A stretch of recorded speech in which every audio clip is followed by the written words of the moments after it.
শহরের যান্ত্রিক কোলাহল ছেড়ে অদূরেই রয়েছে শান্ত নিরিবিলি এক অভয়ারণ্য, যেখানে গেলে সভ্যতার আওয়াজ ফিকে হয়ে কানে আসবে মধুর অজানা অচেনা পাখিদের কলরব। বক্সার টাইগার সুন্দরবনের মতোই গভীর অরণ্য রয়েছে এখানে। ভাবছেন জায়গাটি কোথায় অবস্থিত? নরেন্দ্রপুরের রথতলার কাছে রয়েছে একটি পাখিরালয়, যার নাম চিন্তামণি কর পাখিরালয়। এই পাখিরালয় ভর্তি গভীর অরণ্যে প্রায় 17 একর জমিকে ঘিরে তৈরি এই পাখিরালয়। এই পাখিরালয় 2005 সালে অভয়ারণ্য হিসেবে বিবেচিত হয়। এখানে রয়েছে বহু বছরের পুরনো বড় বড় গাছ।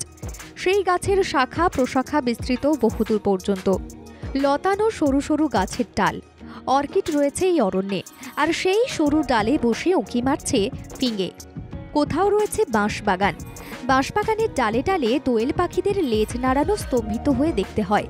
অভয়ারণ্যের ভেতরে ঢুকেই চোখে পড়বে অনেকগুলি রাস্তা।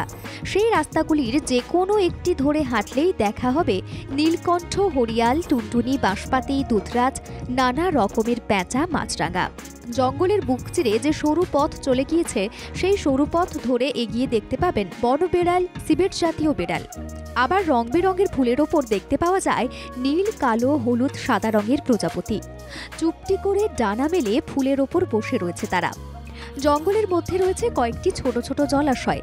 যে জলাশয়ের ধারে কাছে দেখবেন লম্বা ঠোঁটওয়ালা বকেরা জলাশয় থেকে জল খাচ্ছে।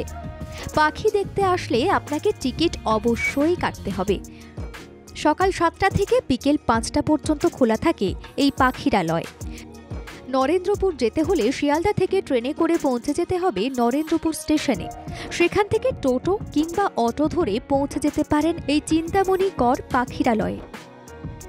ব্যুরো রিপোর্ট, বাংলা জাগো।